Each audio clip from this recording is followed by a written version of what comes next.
Her maiden name was Ellen Gould Harmon, and she was raised in a devout Methodist home. Her Methodist family came under the influence of William Miller, a powerful preacher. He taught that Christ would return first in 1843 and then on October 22nd, 1844, supposedly the Jewish Day of Atonement for that year. However, using information from the Universal Jewish Encyclopedia, we find that in 1844, the Day of Atonement began after sundown, September 23rd, not October 22nd. So this crucial date in Adventism was flawed, incorrect from the very beginning. William Miller's meetings were marked by much emotionalism and a great deal of hysteria over Christ's imminent return. Ellen Harmon was a willing participant, but when Christ did not return when Miller predicted, she dissolved into tears and prayers and remained, as she said, in this hopeless condition for months. Ellen White just could not accept the fact that Christ did not return in 1843 or 1844. She could not admit her mistake. Interestingly enough, William Miller did. Instead, she claimed she had a vision from God, the first of many. I have seen that the 1843 chart was directed by the hand of the Lord, and that it should not be altered, that the figures were as He wanted them, that His hand was over and hid a mistake in some of the figures.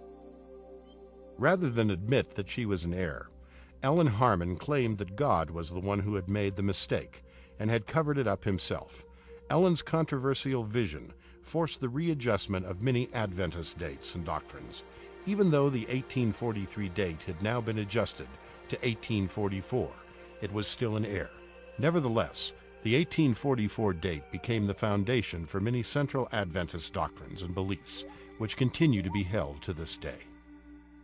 She became Ellen White upon her marriage to another former Millerite believer, James White, in 1846. Because she claimed to have the spirit of prophecy, she came to be the visible, absolute authority figure for the initially small group of Adventist believers. I am presenting to you that which the Lord has presented to me. I do not write one article in the paper expressing merely my own ideas. They are what God has opened before me in vision, the precious rays of light shining from the throne. Her writings grew to be 17 times as large as the entire Bible. Her followers were to reference these 5,000 articles, 49 books, plus 55,000 manuscript pages she claimed to write, and regard them as being as inspired as the Bible through Ellen White's pen of inspiration. To this day, official publications of the Church have used her writings as the last word on doctrine.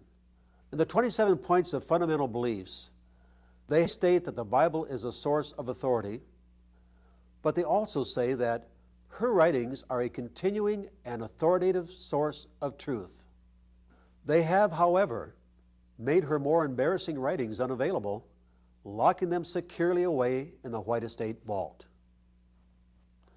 Mrs. White wrote on nearly every area of Christian life, including doctrine, diet, health, recreation, and marriage.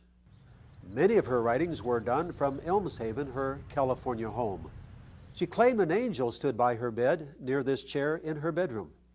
They further believe that the three angels mentioned in the Bible book of Revelation carry three unique messages: the investigative judgment, the Saturday Sabbath, and Sunday worship being the mark of the beast. Sidney Cleveland was an ordained Seventh-day Adventist minister who pastored 13 churches between 1979 and 1990. While doing research for a planned book validating the divine inspiration behind Ellen G. White, Cleveland discovered so many false prophecies that he became disenchanted. Eventually, he published his findings in a book titled Whitewashed, Uncovering the Myths of Ellen G. White. The Seventh-day Adventist Church was founded on prophecies concerning the second coming of Jesus Christ. It's no coincidence that the Bible contains many warnings about false prophets. The Bible test of a false prophet in Deuteronomy chapters 13 and 18 is simply whether or not the prophecy comes true. It's a matter of historical record that the following prophecies of Ellen G. White did not come true as she foretold. Then I was pointed to some who are in the great error of believing that it is their duty to go to Old Jerusalem and think that they have work to do there before the Lord comes. I saw that Satan had greatly deceived some in this thing. I also saw that Old Jerusalem never would be built up. The exact opposite of Ellen White's prediction has happened. Old Jerusalem has been greatly built up in the years since 1948, when Israel became a nation. She was absolutely wrong. Again, Mrs. White foretold in early writings that she would be among the living saints when Jesus returned. Soon our eyes were drawn to the east, for a small black cloud had appeared, about half as large as a man's hand, which we all knew was the sign of the Son of Man. The graves opened, and in the same moment we were changed and caught up together with them to meet the Lord in the air. Mrs. White was not among the living saints seen in her vision. This event did not occur in her lifetime. We are still looking for the glorious return of our Lord Jesus Christ. Rather than being caught up with the living saints at Jesus' return, Mrs. White died on July 16, 1915, and was buried beside her husband James. Another one of her prophecies failed. Like others of her time, Mrs. White taught the imminent end of the world to spur on her workers. In early writings in the 1850s, she urged the new converts on, telling them they only had a few months to wait. But now time is almost finished, and what we have been years learning, they will have to learn in a few months. These were not isolated prophecies, but restated over and over again.